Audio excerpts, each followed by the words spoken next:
show you how to solder pipe. It's a 3/4 inch piece of copper, and I'm going to be soldering on an elbow, but any solder joint is going to work about the same way. You're going to want a cleaning tool.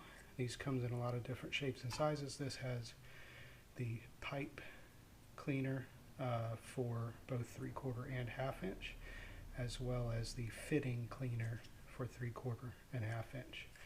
You want to make sure both the fitting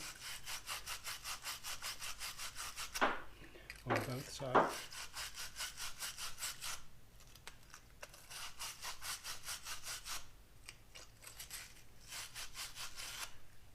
as well as the pipe is clean.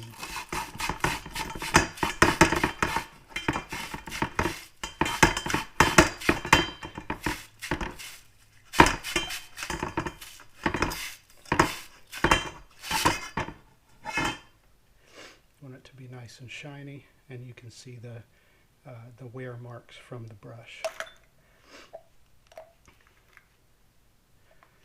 Next, you want some flux. I'm using lead-free. I think all of it's lead-free these days.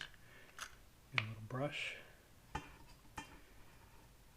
Add a nice thin coating of flux around the pipe. And some people do it around the fitting as well. As long as it's coated, you don't necessarily need it on both. And you slide it on to your pipe.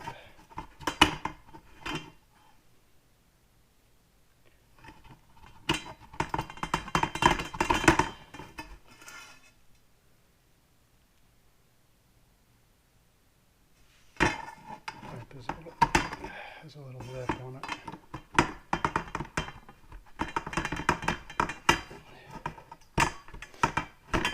Normally it's not this hard to get it on. There we go. Alright, now once you slide it on, you're going to see that the flux has started kind of oozing out of the fitting. You just want to wipe that down. Use a cloth, paper towel, finger, whatever it is, and clean up that seam. And what this does is it keeps your solder from sticking to anything except for the inside of the pipe. Next, you're going to want your solder. This is flexible solder here, and then of course a heat source. I have a propane tank here, propane torch. Make sure there's nothing underneath it, because if there is, it's going to potentially get solder dripping on it. Going to heat it up and then apply the solder once it gets hot enough. And I may not be able to tell you while I'm going, but basically you're going to touch the solder as it's heating. You'll see me tap it, and I'm just waiting until that solder starts to melt. And once it starts to melt, then I can go ahead. You'll actually be able to see it suck up into that fitting, and it'll absorb all the way around it. Wherever that flux is, it's going to absorb this this solder and pull it up into that fitting.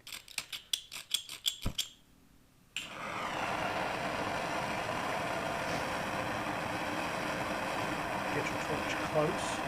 I'm not sure if you can hear me.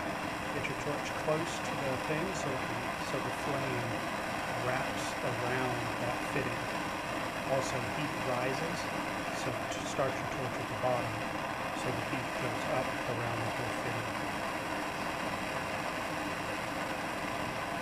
And it's starting to melt.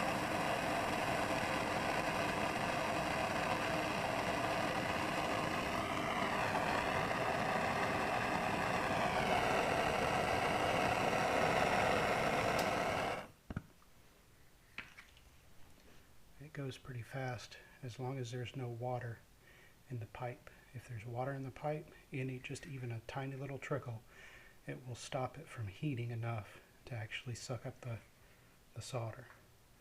All of this is very hot, so I usually come back to where it's not feeling hot anymore, I have a bucket of water right here to cool it off in.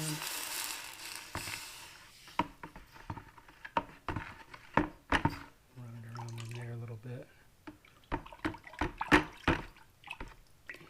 ahead and cool it off. Wipe it with a rag or a towel just to kind of clean it up some. And then I usually look at it, make sure I don't see any holes in that solder where it didn't quite suck up. Now like this kind of fitting, you can actually look down inside of it and see where the solder has sucked up all the way through that fitting there. Just lets you know that you got a good bead all the way around. And that's all there is to it. It's fairly simple. Again, if there's any water running through it, it becomes a lot harder. But that's going to be a nice tight seal of solder all the way around the fitting. Thanks for watching. If you haven't already, if you want to see more content like this, go ahead and subscribe. Like the video if it helped you out, and I hope to see you around again real soon. Thanks a lot.